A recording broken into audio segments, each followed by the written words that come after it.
જય દ્વારકાધીશ મિત્રો. એ જમાના ગયા હવે. આ તારા ચિત્રામણ બંધ કર.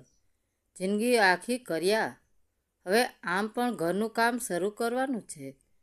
તારી બધી મહેનત નકામી જશે.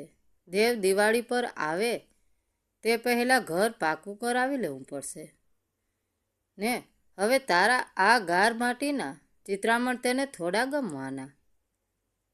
દેવ નાનો હતો ત્યારે આ બધા રંગો તેને બહુ ગમતા. તેથી મને થયું કે એ આવે છે તો અરે જમાનો આખો બદલાયો છે. ત્યારે આપણે સમય પ્રમાણે ન રહીએ તો ક્યાંય ફેંકાઈ જઈએ. રમેશભાઈએ અનુભવનું સત્ય ઉચ્ચાર્યું. 5 વર્ષે અમેરિકાથી આવતો તારો દીકરો તારા આ ઘરમાં 5 દિવસ પણ નહીં ટકે. ભૂલી ગઈ?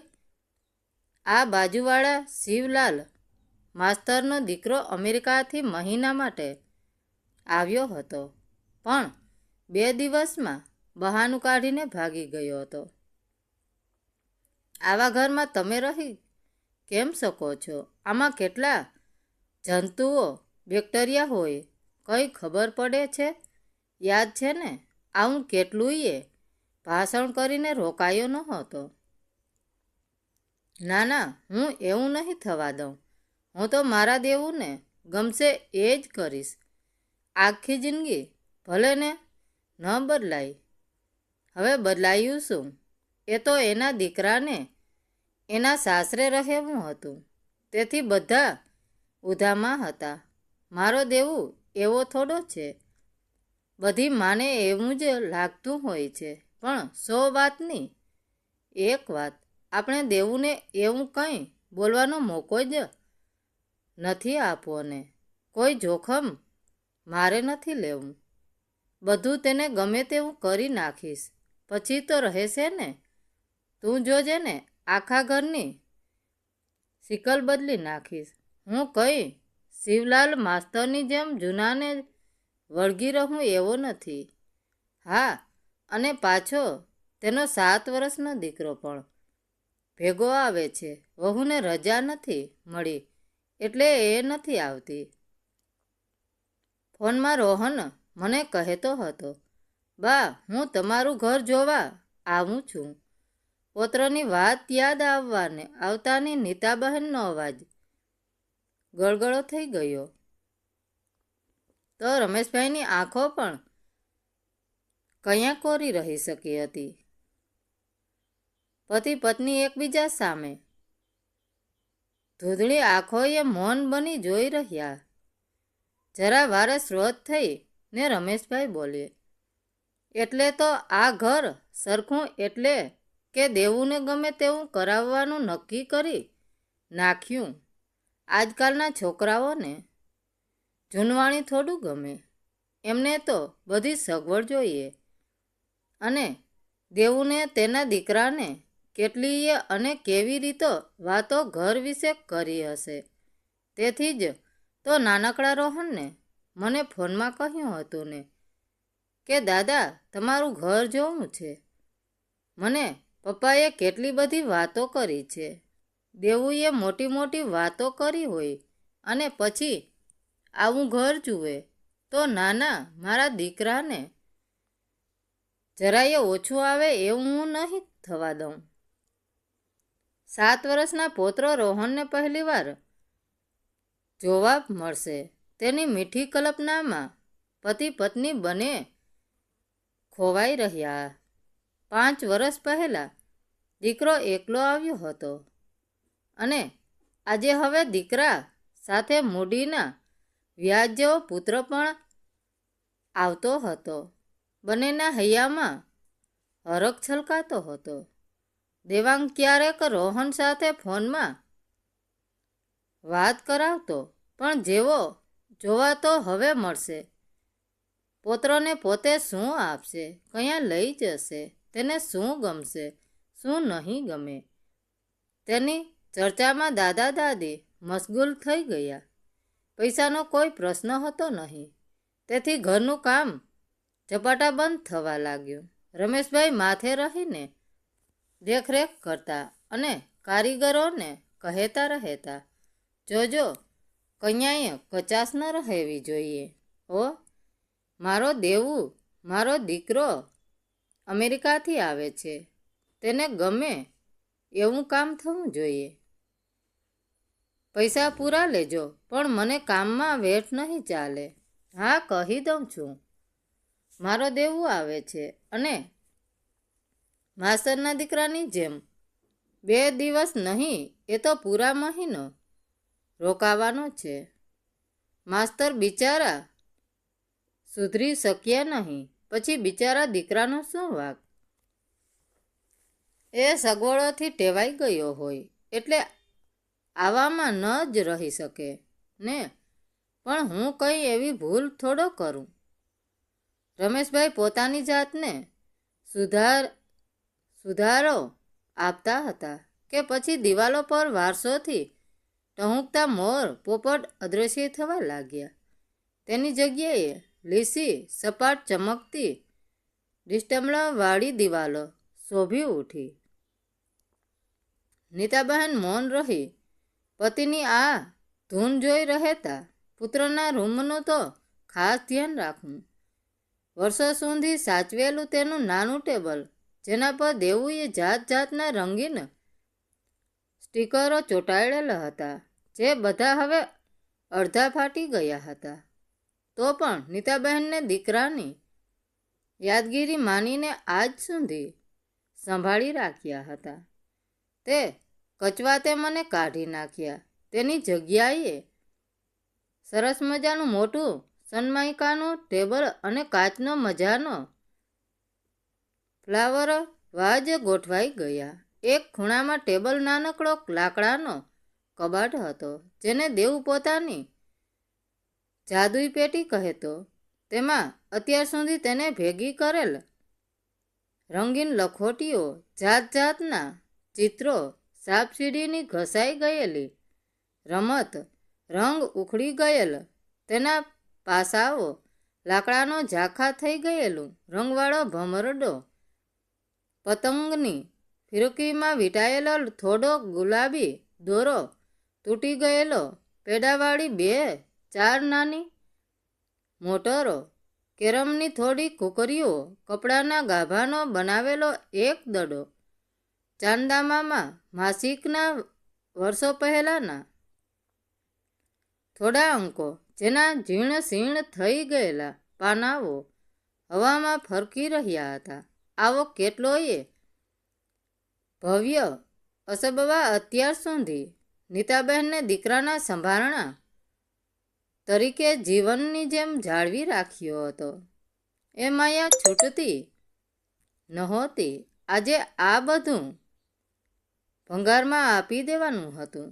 હવે એ યાદો નકામી બની ગઈ હતી. માનવી પણ આમ જ એક દિવસ નકામો ભંગાર બની જતો હશે ને. બધું સાફ કરતા નીતાબહેનને જાણે અંદરથી કોઈ સાદ સંભળાઈ રહ્યો હતો. કોઈ તેને રોકી કે ટોકી રહ્યું હતું કે શું, કે પછી ભણકારા, બા મારી એ બધી કિંમતી વસ્તુઓને ક્યારે હાથ નહીં અડાડવાનો. ઓ એમાં તને કંઈ ખબર ન પડે. તું મારું બધું આડું અવળું કરી દે છે. ભલે ધૂળ ખાતું હોય, હું મારી જાતે સાફ કરીશ. કોણ બોલ્યું? આ નીતાબહેનને વહેમ આવ્યો. દેવું આવી ગયો કે શું? આ તો દેવના જ શબ્દો આ ક્ષણે પોતાને કેમ સંભળાયા? ભણકારાજે તો તેમની આંખો પુત્રની યાદમાં છલકી આવી. વર્ષો પહેલાં ક્યારેય પોતે આ કબાટ સાફ કરવા લેતી તો દેવું પોતાને કેવો ખીજાતો. આજે પણ ખીજાય છે કે શું? ના, આજે તો આ બધું કચરો ભંગાર બની ગયો હતો.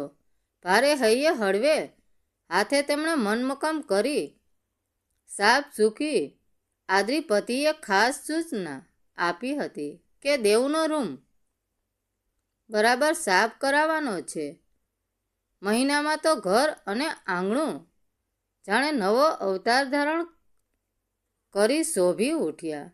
ફળિયામાં નવો બાથરૂમ અને કમોડ બનાવ્યા હતા. જોકે એ કરવા જતા વર્ષોથી ફળિયામાં ઉભેલ સુખ દુઃખના સાક્ષી અને સાથી બની રહેલ નીલગિરી અને આસોપાલવના ઝાડ કાપવા પડ્યા હતા.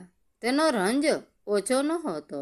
રમેશભાઈનો જીવ ખૂબ કચવાયો હતો, પરંતુ મનમાં સતત એક જ રટણ હતી.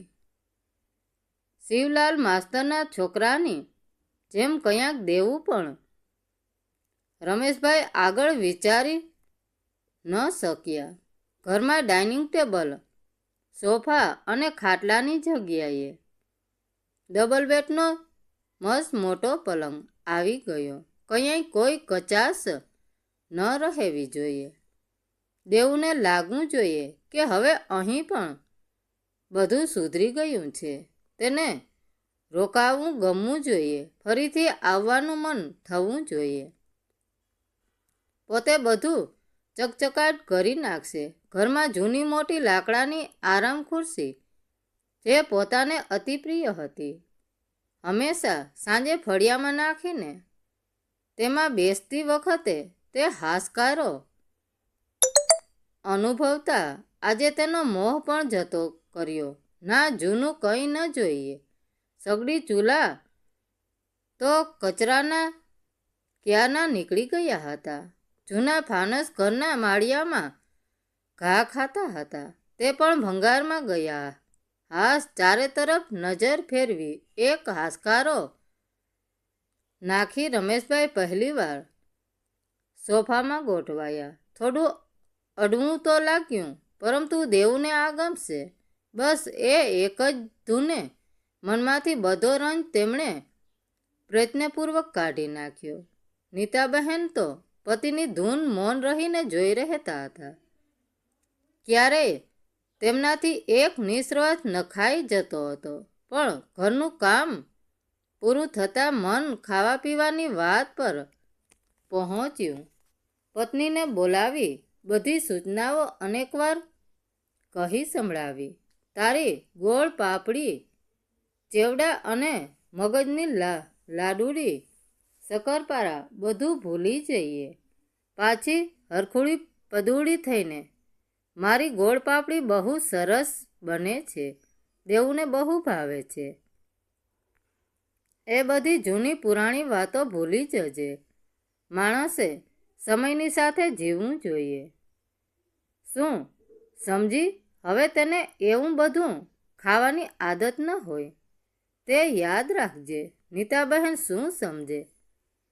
બાધાની જેમ પતિ સામે જોઈ રહ્યા અને દીકરા માટે ઘરમાં મેગી નૂડલ્સના પેકેટો, ત્યાર જ્યુસના પેક, જાત જાતના ડબલા, સૂપના પેકેટ વગેરે બાજુના શહેરમાંથી મગાવવાનું પણ ભૂલ્યા નહીં. બટર, ચીઝ, સોસ, જામના પેકેટ ઘરમાં ઠલવાઈ ગયા. તો રોહન માટે કેડબરી પણ કેમ ભૂલે?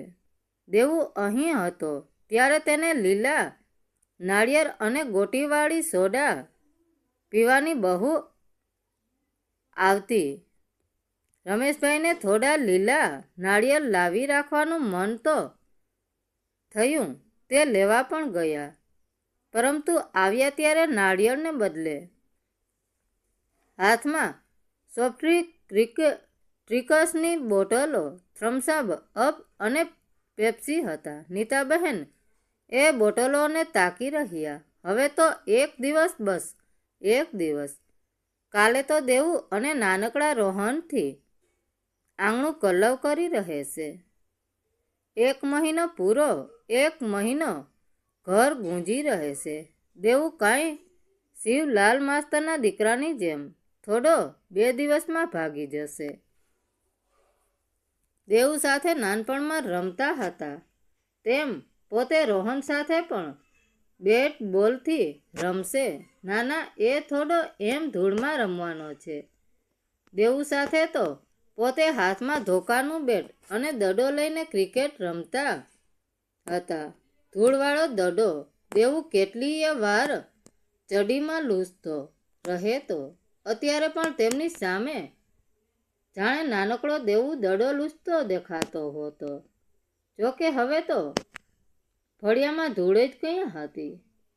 ફળિયું તો કેવું ચકાચક કરાવી લીધું હતું.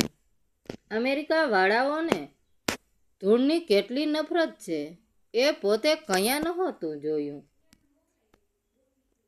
ફળિયામાં બાપ દાદાના સમયથી કૂવો હતો, જેનું પાણી વર્ષોથી પીને પોતે અને દેવું પણ મોટા થયા હતા. તે પણ આ ઘરનું કામ કરાવતી વખતે બંધ કરાવી દીધો હતો. હવે આવા ઘરમાં કૂવો થોડો શોભે. જોકે પત્નીને આ બધું સમજાવવામાં મુશ્કેલી જરૂર પડી હતી, પણ અંતે પુત્ર પ્રેમ આગળ આ બાધાની શું વિસાત. તેથી અંતે બધું સમૂસૂત્ર પાર ઉતર્યું હતું. બસ હવે તો કાલે દેવું આવશે અને આ બધું જોઈ તેને હાસ થશે. વિચારો, કલ્પનાઓમાં માણસ કેટલું જીવી લેતો હોય છે. રમેશભાઈએ દેવુંનું આખું શેષવ ફરી એકવાર આ 2 કલાકમાં જીવી લીધું. ત્યારે પત્નીની જમવાની બૂમે તે અંદર ગયા. બરાબર ત્યારે જ પ્લેનમાં બેસેલ દેવાંગ દેવું પોતાના 7 વર્ષના પુત્રને કેટલાય રસથી થાક્યા વિના બધી વાત કરતો હતો. ભારતમાં ડેડીને ઘેર શું હશે, કેવું હશે, તે સાંભળીને હવે તેનું આખું ચિત્ર નાનકડા રોહનના મગજમાં અંકિત થઈ ગયું હતું. ન સમજાતી કેટલી એ વાતો તેણે ડેડીને પૂછીને સમજી હતી. ઘરની દિવાલ ઉપર પિંકોક અને પેરોટના ચિત્રો હશે, ફ્લાવર્સના ચિત્રો હશે. એ વાત તો રોહનને એટલી અદ્ભુત અને રોમાંચકારી લાગી હતી કે તે એ બધું જોવા અધીર થઈ ઉઠ્યો હતો અને વારંવાર ડેડીને પૂછી રહ્યો હતો, ડેડી, કેટલા પિંકોક હશે, પેરેટ કેવડા હશે અને ફળિયામાં કૂવો હશે. કૂવો એટલે શું અને તેમાંથી પાણી કેમ નીકળે, કેમ કઢાય, એ બધું સમજાવીને તો દેવાંગ થાકી ગયો હતો, પણ તેને મજા પડી ગઈ હતી. રોહને તો કલ્પનામાં પાણીની કેટલીય ડોલો ઉલેચી નાખી હતી. બેટ બોલ કેવા હશે, પોતે કેવી રીતે રમશે, લોખંડીઓ, ભમરડા અને પતંગોની વાત સાંભળતા તે ધરાતો ન હતો કે દેવાંગ કહેતા થાકતો ન હતો. નીલગિરીના 2 પાન તોડી મસળીને હાથમાં ઘસીને એટલે હાથમાંથી કેવી સરસ સુગંધ આવે એ વાત કરતા તો દેવાંગ પણ ફરી એકવાર એ સુગંધથી સુરભિત થઈ ઉઠ્યો. અને રોહન તો ઓહ વાવ, ફ્લીને ઘસીને એટલે પરફ્યુમ જેવી સ્મેલ આવે. વોટ એ મેજિક. આસોપાલવના તોરણ બંધાય અને વડના લાલ ટેટા કેવા ખવાય, એ બધું કહેતા દેવાંગનું મન અને આંખો બંને છલકાયા હતા. દિવાળીમાં આ વખતે પોતે પપ્પા અને રોહન સાથે મળીને જાતે આસોપાલવના તોરણ બનાવશે. નીલગિરીના પાંદડાની સુવાસ હથેળીમાં ફરી એકવાર શેષવની ગલીઓમાં સફર કરાવશે. પોતે ઘરે પહોંચીને કથા કરાવશે. સત્યનારાયણની કથાનો શીરો ખાધે વર્ષો વીતી ગયા. હજુ એ શીરાની મીઠાશ અંદર અકબંધ સચવાયેલી છે કે કેડબરીની યાદોને થોડી વાર પાછળ મૂકી દેવા તો પોતે જતો હતો. એ બધું થોડીવાર તેને ભૂલી જવું હતું. ફરી એકવાર એ દુનિયામાં થોડો સમય જીવી લેવાની એક ઝંખના જાગી હતી. ગામમાં લાઇટો ભલે આવી ગઈ હોય, પરંતુ ફાનસ કે મીણબત્તીના પ્રકાશમાં 2-4 દિવસ તેને ઝળહળવા થવું હતું. માળિયેથી બાને કહીને પોતે ફાનસ જરૂર ઉતરાવશે અને બહાર ઠંડા મીઠા પવનની લહેરખી સંગે ઝૂલતા આસોપાલવ સાથે ગોઠડી કરતા કરતા ખાટલા પર સૂવાની કલ્પનાએ તે રોમાંચિત બની ગયો. ખાટલા પર સૂવાની કેવી મજા આવે તે વાત રોહનને કરતાં તેને તો એ વાત બહુ ગમી ગઈ. સૂતા સૂતા સ્ટાર અને મૂન દેખાય. વાવ, સ્ટારની તો કેટલી બધી પ્રોએમ પોતાને આવડે છે. ડેડી એ કહ્યું છે કે સૂતા સૂતા દાદાજીને તારી બધી પ્રોમેસ સંભળાવજે. બા દાદાજી સાથે ફોન પર તો વાત કરી હતી. દાદાજી સાથે તો ડેડી કહે છે તેવા બેટ બોલથી પોતે રમશે અને આખા સૂઈ જવાય તેવી ખુરશી. વાહ, પોતાને કેવી મજા પડશે. અમેરિકામાં તો પોતાને ઘેર આવું કંઈ નથી. ઘોડાગાડી કેવી હોય તે ડેડીએ સમજાવ્યું ત્યારે તો મજા આવી ગઈ. પોતે દાદાજી સાથે તેમાં બેસીને ફરવા જશે. મંદિર, આરતી, ઓહો, ઇન્ડિયામાં કેટલું બધું છે. બા અને દાદાજીને જય શ્રી કૃષ્ણ કેમ કહેવાય એની તો કેટલી બધી વાર પોતે પ્રેક્ટિસ કરી હતી એમ ડેડીએ સમજાવ્યું હતું. કનૈયાની તો સ્ટોરી પણ ડેડીએ કરી હતી અને દાદાજી તો રોજ એ બધી સ્ટોરી પોતાને કરશે. કનૈયો ખાતો હતો એવું બટર પોતે ત્યાં ખાશે. ઇન્ડિયન કેડબરી દાદીમાં ઘરમાં જાતે જ બનાવે છે. રોહન આતુર બની ઉઠ્યો પપ્પાના સરસ મજાના ઘરને મળવા. ત્યારે દેવાંગ વિચારોને ઝૂલી રહ્યો હતો. આ 1 મહિનામાં ફરી એકાંદ વરસ ચાલે તેટલું ભાથું મળી જશે. હા, હવે તો લીજા ગમે તે કહે, દર વર્ષે 1 મહિનો તો ઘેર બા પાસે આવવું જ છે. લીજા ન આવે તો કંઈ નહીં, પોતે તો રોહન સાથે આવશે જ. થોડું મેળવવા ઘણું ગુમાવ્યું હતું. બસ હવે નહીં. દેવાંગ પ્લેનમાં બેઠો બેઠો ખાટલા પર સૂતા સૂતા નીલગિરીની મહેક હાથમાંથી સુગંધો ઘૂંસતો હતો. લીલા નાળિયેર પાણી અને પેલી ગોટીવાળી સોડા ફરી એકવાર. અને રોહન તો પ્લેનમાં બેઠા બેઠા બંધ આંખે દાદાજી સાથે ઘોડાગાડીની સફર માણી રહ્યો હતો. બરાબર ત્યારે દાદાજી ટેક્સીની વ્યવસ્થા કરવામાં મશગુલ હતા. મારો દીકરો ઘોડાગાડીમાં ઢચુક ઢચુક કરતો થોડો આવશે. એ જમાના ગયા. મિત્રો, વાર્તા કેવી લાગી? સારી લાગી હોય તો કોમેન્ટ કરીને જરૂર જણાવજો. ધન્યવાદ મિત્રો. રાધે રાધે. જય દ્વારકાધીશ.